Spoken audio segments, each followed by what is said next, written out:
दोस्तों, जीवन का सबसे कीमती धन क्या होता है? एक शिष्य ने अपने गुरु से सवाल किया। गुरु ने इसका उत्तर देते हुए जवाब दिया कि चाहे मेरे पास पैसे ना हो, चाहे रहने के लिए छत भी ना हो, चाहे कोई सुख सुविधा ना हो, लेकिन अगर मेरा शरीर स्वस्थ है तो मैं दुनिया का सबसे धनवान आदमी हूँ। शिष्य ने पूछा कि गुरुदेव, आपकी उम्र 100 साल पार हो चुकी है और फिर भी आप इतने स्वस्थ हैं। आपकी बुद्धि बहुत ही तीव्र है और आपका चेहरा भी सूर्य की तरह चमकता रहता है और वहीं पर आपके बदन से भी चंदन सी खुशबू आती है। और शिष्य ने कहना ये जारी रखा कि गुरुदेव, मेरे मन में बहुत बार आया कि मैं आपसे इसका रहस्य जानूं, लेकिन संकोचवश में आपसे कुछ पूछ नहीं पाता हूँ। कृपया करके आज मुझे वो साधारण से नियम बताने की कृपा करें जिनसे मैं भी आपकी तरह स्वस्थ और निरोगी रह सकूं। नियम अगर आसान होंगे तो गुरुदेव तो उसका अनुसरण मेरे माता पिता भी कर पाएंगे, ताकि वो बूढ़े हो चुके हैं और वो बहुत ही जटिल प्रक्रिया नहीं अपना पाएंगे। कृपया करके साधारण से तरीके से बताना ताकि कोई भी विग्रस्त आदमी उन नियमों का पालन कर सके। गुरुदेव ने कहना आरंभ किया। सबसे पहले उन्होंने बताया कि सबसे पहले तुम्हें पाचन तंत्र की क्रिया को समझना होगा। जो भी आयुर्वेद का विद्वान होता है वो ये जानता है कि अगर आपका पाचन तंत्र लगातार भोजन पचाने में लगा हुआ है तो स्वाभाविक है कि ऊर्जा की एक खास मात्रा आपके भोजन को बचा रही है। इसी कारण ज़्यादा भोजन करने के बावजूद आपका दिमाग, आपका शरीर अपने बेहतरीन स्तर पर काम नहीं कर पाता। तुमने देखा होगा कि भोजन करने के बाद जब पाचन प्रक्रिया शुरू होती है तो हर जानवर नीचे बैठ जाता है। वो बस बैठे जाते हैं क्योंकि दूसरी चीज़ों के लिए पर्याप्त ऊर्जा नहीं बचती, चाहे वो मांसाहारी हो या शाकाहारी हो। हर जानवर खाने के बाद नीचे बैठ जाता है और ये इंसानों के लिए भी एक प्राकृतिक ज़रूरत है। खाने के बाद वो बैठ जाना चाहते हैं क्योंकि दूसरी चीज़ों के लिए पर्याप्त ऊर्जा नहीं होती है। अगर आप अपनी पूरी क्षमता का इस्तेमाल करना चाहते हैं तो आप अपने शरीर को ऐसा बनाकर रखिए कि आप जो भी खाएं, कुछ भी खाएं, तो 1.5 से 2 घंटे अंदर आपका पेट खाली हो जाना चाहिए। पेट खाली होने का मतलब है कि पेट की थैली खाली होना, यानी कि जब भोजन आंत के दूसरे भाग में चला जाता है तब पेट खाली हो जाता है, क्योंकि आंत में प्रक्रिया बिल्कुल अलग होती है। वो पाचन नहीं होता है, वो ऊर्जा को ग्रहण करती है। आंतों द्वारा इस ऊर्जा को ग्रहण करने के लिए ज़्यादा ऊर्जा नहीं लगती। ऊर्जा लगती है पाचन क्रिया में। जब खाना पेट की थैली में मौजूद हो तो बेहतर है कि आप अपनी गतिविधि को कम कर लें। अब अगर सोचिए, सारा दिन आपके पेट में खाना मौजूद रहेगा तो आप अपने जीवन की पूरी क्षमता कम कर लेंगे। आप खुद देखिए कि जब आपके पेट में खाना मौजूद होता है तब शरीर कैसा महसूस करता है, और जब पेट खाली होता है तब शरीर कैसा महसूस करता है। आप खुद पाएंगे कि आपका शरीर और आपका दिमाग तब बेहतरीन रूप से काम करता है जब आपका पेट खाली होता है। इसका एक पहलू और है। देखिए, हम सब जानते हैं कि हमारा शरीर हर समय नई कोशिकाएं बनाता रहता है और पुरानी कोशिकाएं ख़त्म करता रहता है, जिससे हमारे शरीर का शुद्धिकरण होता रहता है।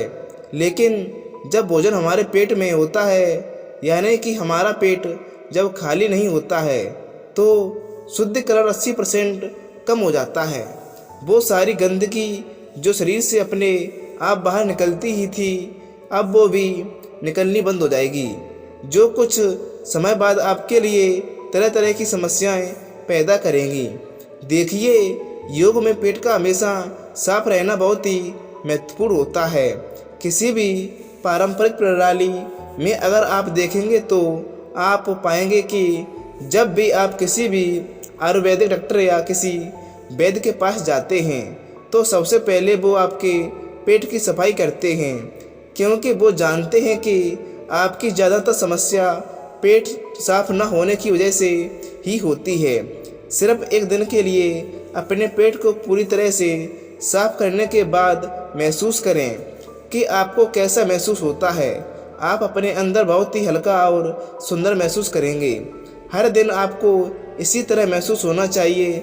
आमतौर पर पारंपरिक रूप से घी को पहले निवालने के रूप में खाया जाता है। घी एक चिकनाई वाला पदार्थ है जो पूरी आहार नली को चिकनाई देता है। आपको सबसे पहले इसे ही खाना चाहिए ताकि यह भोजन के प्रभाव को आसान बना दे। जब आप बहुत ही मसालेदार भोजन खाते हैं तो उसे खाने से पहले आपके भोजन मार्ग पर घी की परत चढ़ाना बहुत ही आवश्यक होता है। घी का महत्व ये है कि ये आकार नली से को साफ करता है। जो व्यक्ति घी का उचित तरीके से सेवन करता है उसका पेट हमेशा साफ रहेगा, क्योंकि वहाँ कुछ नहीं चिपकता है और वहाँ कुछ भी लंबे समय तक ठहर भी नहीं सकता है। पेट का कैंसर, आंत का कैंसर आजकल ये बहुत ज़्यादा हो रहे हैं। तो अगर आप एक निश्चित मात्रा में घी का सेवन करते हैं तो ये घटना बहुत कम हो जाती है कि लेकिन उसके लिए भी घी सही गुणवत्ता का होना चाहिए। सही तरीके से गाय या भैंस के दूध से बनाया जाए। अगर घी को उचित तरीके से गाय या भैंस से दूध से बनाया जाए तो इसके कई महत्वपूर्ण फायदे होते हैं। शिष्य ने सवाल पूछा कि गुरुदेव, पाचन क्रिया तो मैं कुछ समझ आ गया हूँ, लेकिन आप ये बताएं कि आपकी तरह सूर्य जैसा तेज पाने के लिए, चमकता हुआ चेहरा प्राप्त करने के लिए क्या प्रक्रिया अपनानी चाहिए। गुरु ने इसका उत्तर देते हुए कहना शुरू किया कि देखिए, आज के समय में बहुत सारे लोग सुबह उठते ही खाली पेट चाय पीते हैं। चमकता हुआ तेजस्वी मुख पाने के लिए हमें कुछ प्रक्रिया नहीं अपनानी है, हमें बस अपनी दिनचर्या सही करनी है, अपना खान पान सुधारना है। सुबह खाली पेट चाय पीना जहर के समान होता है। वो धीरे धीरे आपके अंदर आपकी आंतों को कमज़ोर कर देता है। पेट में धीरे धीरे एसिडिटी होने लगती है और अपने मन और मस्तिष्क स्वस्थ पड़ जाते हैं। सुबह उठते ही तुम्हें तांबे, चांदी या मिट्टी के बर्तन में रखा हुआ पानी पीना चाहिए, लेकिन चांदी और मिट्टी का तासीर ठंडी होती है, इसलिए कफ, अस्थमा या दमा जैसे रोगी इसका उपयोग ना करें।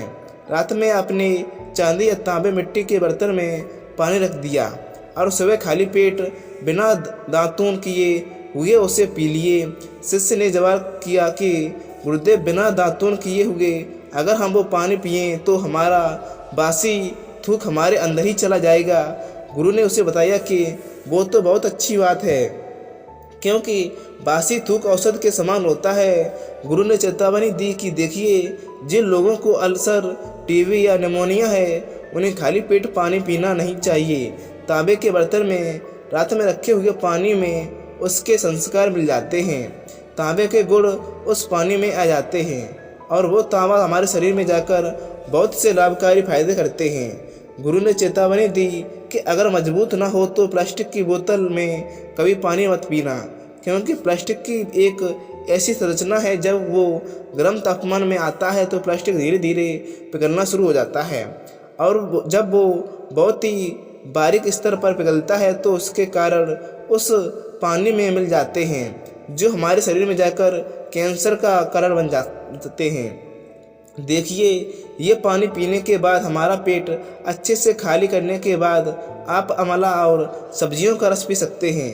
आप पीने में कुछ लोगों को थोड़ा कड़वा लग सकता है, लेकिन जहाँ पर शरीर को इतने सारे फायदे हो रहे हों वहाँ पर थोड़ा कड़वा मन तो बर्दाश्त किया जा सकता है।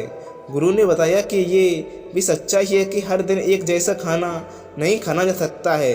जो शीश दिन तुम आंवला और सब्जियों का जूस न पी सको तो उस दिन आपको दही खाना चाहिए। दही बहुत ही बेहतरीन आयुर्वेदिक औषध के रूप में इस्तेमाल हो सकता है। अगर आपको सही से इस्तेमाल किया जाए तो हमारे शरीर में बहुत सारी बीमारियों को जड़ से ख़त्म कर सकता है। दही की एक पर्याप्त मात्रा लेकर उसमें गुड़, शक्कर या मिश्री का मिश्रण जरूर कर लें ताकि आपको वो दही खट्टा ना लगे। अगर दही में गुड़ मिलाते हैं तो गुड़ बहुत ज़्यादा नया नहीं हो चाहिए। गुड़ जितना ज़्यादा पुराना होगा उतना ही लाभकारी होगा। और दही को थोड़ा पतला कर लें। पतला होने के बाद वो आसानी से हमारे शरीर में चला जाता है और उसको पचने में भी ऊर्जा शरीर को नहीं लगनी पड़ती है। आयुर्वेदिक के गणित के हिसाब से अगर आप सुबह इन प्रक्रियाओं का पालन करते हैं तो आपके शरीर का तेज बढ़ने लगता है, उस पर चमकने लगेगी। जल्द ही लोग आपसे बोलना शुरू कर देंगे कि भाई आपकी उम्र इतनी ज़्यादा हो गई है लेकिन आप लगते ही नहीं हो। तो इतनी उम्र के सन्यासियों और मुनियों जैसे तेज पाने के लिए ध्यान और आयुर्वेद के नियम के हिसाब से खान पान, ये दो चीज़ें सबसे ज़्यादा ज़रूरी होती हैं। अगर ग्रस्त आदमी भी इन नियमों का पालन करता है तो वो भी सन्यासियों जैसा तेजस्वी हो सकता है। शिष्य ने आखिरी प्रश्न किया कि गुरुदेव, मुझे यह दो नियम तो अच्छे समझ आ गए। पहला नियम, अपने पेट को खाली रखेंगे तो हर बीमारी से मुक्त रहेंगे। दूसरा नियम कि हम अपने चेहरे पर ओज और तेज कैसे प्रकट कर सकते हैं। बस एक आखिरी समस्या का समाधान और करवाना है। मैं आपसे पूछना चाहता हूँ कि जैसे जैसे आदमी की उम्र बढ़ती है तो उसकी आँखों की और उसके दिमाग की क्षमता कम होती जाती है, तो उस क्षमता को बरकरार बनाने के लिए किन नियमों का पालन करें, या फिर क्या खानपान अपने दैनिक जीवन में अपनाएं। गुरु ने खुद ही तरफ इशारा करते हुए कहा कि जैसे जैसे उम्र बढ़ेगी वैसे वैसे बुद्धिमान होते जाओगे। बस मैं जो नियम बता रहा हूँ उनको ध्यान से सुन लोगे तो सारी समस्याएं हल हो जाएंगी। सबसे पहले सफ़ेद कद्दू के औषधि गुणों के बारे में जानें। आयुर्वेदिक के गणित के हिसाब से सफ़ेद कद्दू का जूस कैंसर को मिटाता है और साथ ही दिमाग की तीक्ष्णता को बढ़ाता है। तीक्ष्णता यानी कि तेज, बारीक वृद्धि। लेकिन ये समझ लेना कि सफ़ेद कद्दू का जूस ठंडा होता है, इसलिए अस्थमा और जिनको सर्दी जल्दी पकड़ लेती है ऐसे लोगों को सफ़ेद कद्दू के जूस का सेवन नहीं करना चाहिए। दिमाग और आँखों को तेज करने के लिए जो अगला नुस्खा मैं बता रहा हूँ वह हर कोई कर सकता है, बल्कि हर किसी को करना चाहिए। 5 देसी बादाम की गिरी जो छोटी वाली होती है क्योंकि वह देसी होती है। बड़ी वाली से इतने गुण नहीं होते, इतनी छोटी वाली गिरी में होते हैं। 5 छोटी बादाम गिरी और 1 अखरोट रात को पानी में भिगो दें। सुबह उनके छिलके उतारें और उनके किसी भी पत्थर के सरल में, याद रखना पत्थर का खरल किसी ऐसे बर्तन में नहीं, क्योंकि इससे उनकी गुणवत्ता खत्म हो जाती है। उस पत्थर में से ये डालने के बाद उसे मथना शुरू कर दें और धीरे धीरे जब आप उसे पीसेंगे तो बारीक होने लगेगा। और उसके बाद उसमें दूध डालकर शुरू करो। ऊपर से दूध का गाय होना चाहिए, वो सबसे ज़्यादा बेहतरीन होगा। और दिमाग के लिए इस्तेमाल करने को भैंस या बकरी का भी कर सकते हैं, लेकिन गाय का दूध सबसे ज़्यादा महत्वपूर्ण हो जाता है। जब दिमागी समस्याओं के बारे में बात आती है तो अब उस बादाम और अखरोट को दूध के साथ पीसना शुरू करो। धीरे धीरे जितना आप पीसोगे उतनी ही उनकी गुणवत्ता बढ़ती जाएगी। और अब कुछ लोगों को अलग रहा होगा कि दूध के साथ हम बादाम ही क्यों खा लेंगे, तो या फिर किसी पत्थर के खरल को पीसने की बजाय उसे मिक्सी में पीस लेंगे। तो मैं बताता हूँ चलो कि पत्थर के खरल में उसे पीसने के बाद उसकी गुणवत्ता 100 गुना ज़्यादा बढ़ जाती है। अच्छे से गाय के दूध में पीसने के बाद जब आप उसका सेवन करेंगे तो आपकी आँखें और आपका दिमाग इनके लिए बहुत ही लाभकारी होगा। जिन लोगों को भूलने की समस्या होती है, जो छोटी छोटी चीज़ें रखकर भूल जाते हैं, जो लोग दिमागी रूप से परेशान रहते हैं, तनाव बना रहता है, चीज़ों के बारे में ज़्यादा सोचते हैं, ऐसे लोगों के लिए एक ठंडा काम रहेगा या ठंडाई काम करेगा। उनके दिमाग में एक ठंडक पहुंचाएगा जिससे उनका दिमाग अपने बेहतरीन स्तर पर काम कर पाएगा। शिष्य ने ये नियम अच्छे से कंटेस्ट कर लिए और उसके बाद घर जाने के लिए अपने गुरु से आज्ञा मांगी और शिष्य अपने गुरु से आशीर्वाद लेकर अपने घर की तरफ प्रस्थान कर गया। तो दोस्तों, कैसी लगी आज की ये कहानी? अपनी राय हमें कमेंट में ज़रूर बताएं। अच्छी लगी हो तो इस कहानी को लोगों तक शेयर करें और उनको बताएं कि आप कैसे अपनी उम्र को कम कर सकते हैं और ज़्यादा उम्र में आप कुछ भी नए लग सकते हो। दोस्तों, आपको कहानी अच्छी लगी तो वीडियो को लाइक और चैनल को सब्सक्राइब जरूर करें। तो नमस्कार, नमो बुद्धाय। मिलते हैं आपको नेक्स्ट वीडियो में। धन्यवाद।